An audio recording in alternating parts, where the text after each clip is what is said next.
कहानी के शुरू में हम एक लड़के को देखते हैं जो साइकिल पर कहीं जा रहा था। उसके आगे एक काले रंग की वैन आकर रुक जाती है, उसको अपने साथ ले जाती है। दरअसल इस शहर में एक पागल किडनैपर था जो सिर्फ लड़कों को अगवा कर कर मार देता था। अब इस शहर में हम एक छोटे लड़के फिनी को देखते हैं जो अपनी बहन के साथ अपने डैड के पास रहता था।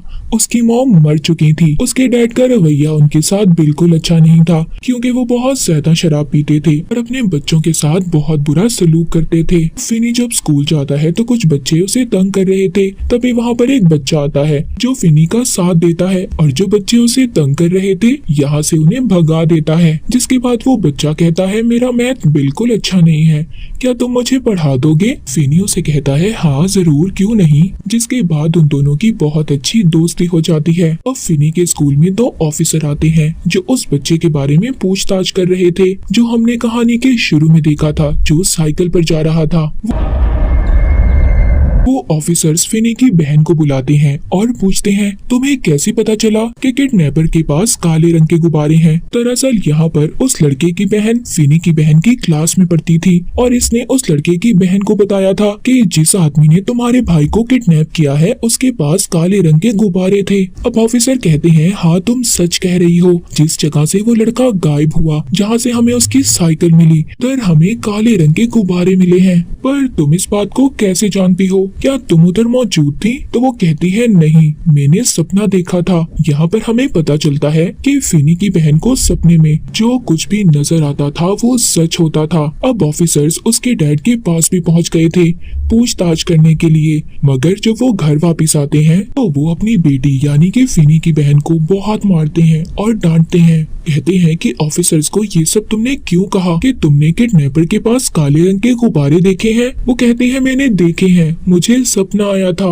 उसके डैड कहते हैं अच्छा तो तुम्हें भी सपने आने लगे हैं जैसे तुम्हारी माँ को आते थे। याद रखना सपने कभी सच नहीं होते और आइंदा तुम किसी को नहीं बताओगी अपने किसी भी सपने के बारे में। फिर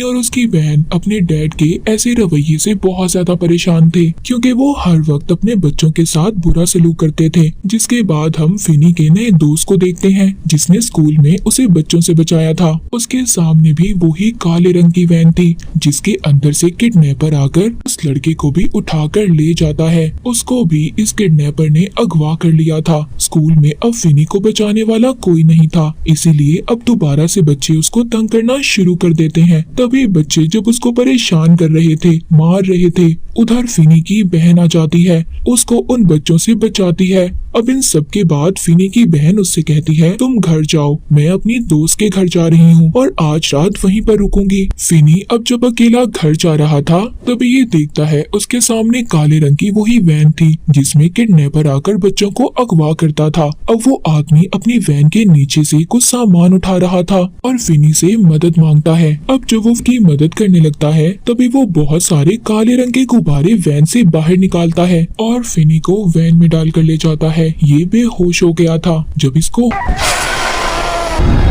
होश आता है तो ये एक काले अंधेरे कमरे में था जो पूरी तरह से साउंड प्रूफ था, मतलब यहाँ से किसी भी किस्म की कोई आवाज बाहर नहीं जा सकती थी। तो यहाँ पर इसके चीखने चिल्लाने का भी कोई फायदा नहीं था। तभी फिनी के पास वही किडनैपर आता है जो इसको यहाँ पर लाया था और उसने खौफनाक किस्म का मास्क पहना हुआ था। इसका नाम ग्रैबर था। वो कहता है तुम्हें डरने की जरूरत नहीं है, मैं तुम्हें कुछ नहीं कहूँगा, और ये कहकर वो यहाँ से चला जाता है। जब ये चला जाता है तो उसके जाने के बाद ये देखता है उधर एक ब्लैक फोन, खिड़की और एक टॉयलेट था और इसके अलावा यहाँ पर कुछ भी नहीं था। जिधर ग्रैबर ने फिनी को कैद किया हुआ था, मगर वो ब्लैक फोन डेड था, यानी कि वो चलता ही नहीं था, उसकी तार टूटी हुई थी। दरअसल ये एक बेसमेंट थी। अब फिनी यहाँ पर परेशान था कि वो यहाँ से कैसे जाएगा। तभी अचानक से फोन की घंटी बजती है। ये डर गया था। ये हैरान हो जाता है कि फोन की तो तार ही नहीं है, तो फिर इस पर कोई फोन कैसे कर सकता है। जब फिनी फोन उठाने लगता है तो अब उसकी घंटी बंद हो जाती है। तभी उधर ग्रैबर भी आ गया था। कहता है पहले भी फोन की घंटी बजती थी, मैं नहीं जानता कि ऐसा क्यों है। ये कहकर वो यहाँ से चला जाता है। उसके जाने के बाद दोबारा से फोन बजता है। इस बार उस फोन पर फिनी से कोई बात कर रहा था। ये वही लड़का था जिसको हमने कहानी के शुरू में देखा था, जो साइकिल पर जा रहा था।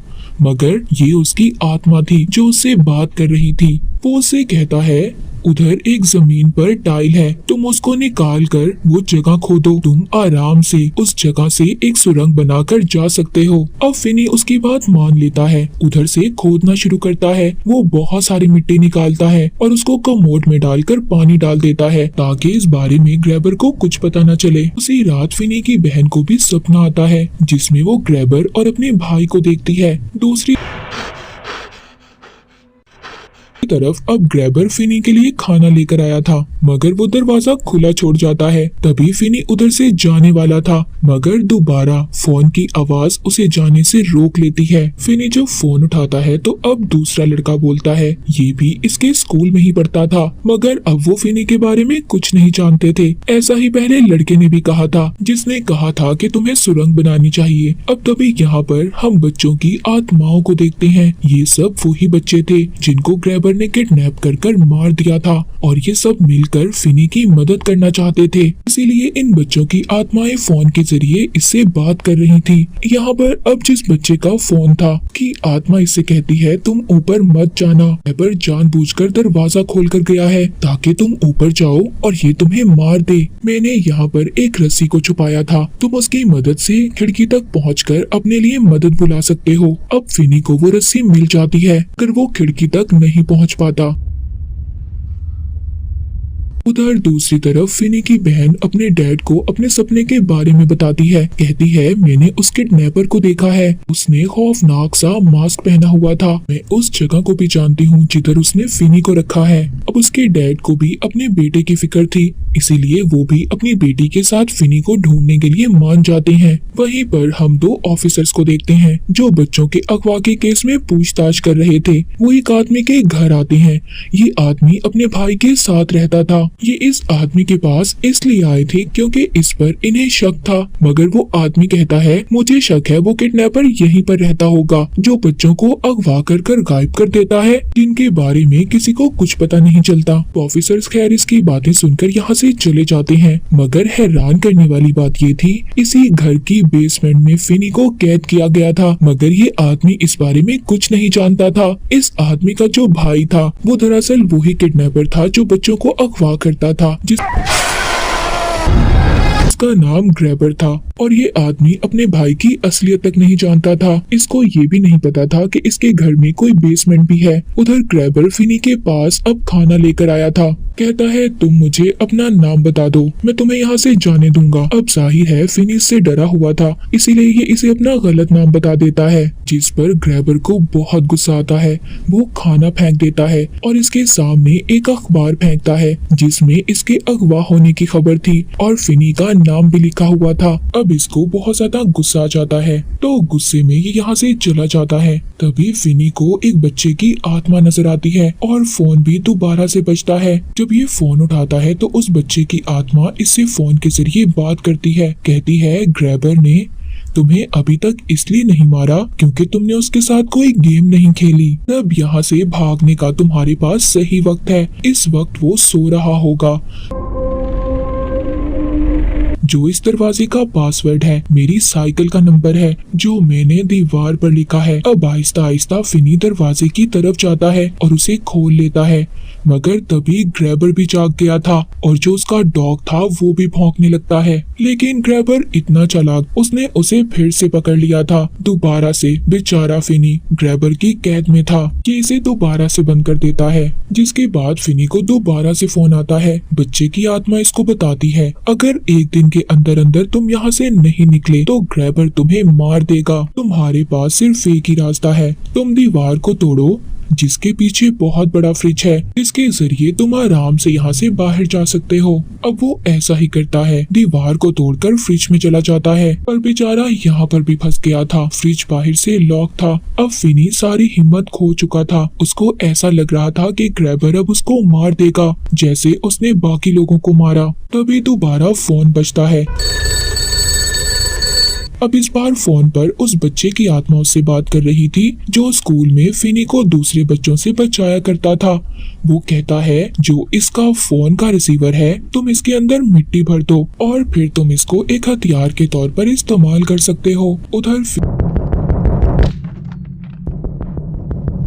फिनी की बहन साइकिल पर बारिश में ग्रैबर के घर को ढूंढ रही थी क्योंकि उसने अपने सपने में उसका घर देख लिया था। तभी उन्हीं 5 बच्चों की रूहें आत्माएं सामने आ जाती हैं जिन्हें ग्रैबर ने मार दिया था। ये उन्हें देखकर डर जाती है और साइकिल से नीचे गिर गई थी। तभी वो अपने सामने वही घर देखती है जो इसने सपने में देखा था। अब ये घर जाकर ऑफिसर्स को कॉल करती है और उन्हें उस घर के बारे में बताती है जो इस केस की छानबीन कर रहे थे। जिसके बाद हम उसी आदमी को देखते हैं जो ग्रैबर का भाई था। अब उसको अपने भाई पर शक हो गया था। वो जब नीचे उतरता है तो नीचे उसको एक बेसमेंट मिलती है। उधर ये फिनी को देखकर बहुत ज्यादा हैरान हो गया था, मगर इससे पहले कि उसे बचाता ग्रैबर आकर उसे मार देता है। अब ग्रैबर फिनी को भी मारना चाहता था। वो दरवाजे पर अपना डॉग बांध देता है और फिर फिनी को मारने की कोशिश करता है। फिनी बेचारा अपनी जान बचाकर इधर उधर भाग रहा था। अब जब ये फिनी के करीब आता है तभी ये एक गड्ढे में गिर जाता है जो फिनी ने बनाया था इसे फंसाने के लिए। अब वो उसी ब्लैक फोन की तार से ग्रैबर का गला घोटकर उसे मार देता है, मगर अभी भी ये बाहर नहीं जा सकता था क्योंकि दरवाजे पर ग्रैबर का डॉग था। उधर ही बाहर इसकी बहन ऑफिसर्स को लेकर आती है। अब जब ऑफिसर्स को फिनी की बहन ने जिस घर के बारे में बताया था वो जब जाकर देखते हैं तो उधर बहुत सारे बच्चों की लाशें मिलती हैं जिन सबको ग्रैबर ने मारा था। उधर फिनी एक गोश्त का टुकड़ा लेकर डॉग के सामने फेंकता है जिससे वो रास्ता छोड़ देता है और क्योंकि उस दरवाजे का पासवर्ड उसको पता था वो खोलकर बाहर आ गया था। जिधर वो पुलिस की बहुत सारी गाड़ियां देखता है। यहाँ पर हमें पता चलता है कि ग्रैबर के 2 घर थे। एक में ये बच्चों को मारकर उनकी लाशें रखता था और दूसरे में कैद करके। ये दोनों घर आमने सामने थे, इसीलिए तो ऑफिसर्स को फिनी मिला नहीं था। अब क्योंकि सच्चाई सबके सामने आ चुकी थी, फिनी के डैड भी अपने बच्चों से माफी मांगते हैं कि अब वो कुछ गलत नहीं करेंगे। इसके बाद जब फिनी स्कूल जाता है सब इसको देख रहे थे क्योंकि ये ग्रैबर को मारकर उसकी कैद से आजाद होकर आया था। अब ये पूरी तरह बदल चुका था। ये पुराना डरा हुआ फिनी नहीं था। इस मूवी के आखिर में हमें ये मैसेज मिलता है कि हमें देखकर और सोच समझकर किसी की भी मदद करनी चाहिए, वरना ये हमारी बहुत बड़ी गलती भी साबित हो सकती है, जैसे बेचारे फिनी और दूसरे बच्चों ने की। और इसी के साथ ये मूवी यहीं पर खत्म हो जाती है।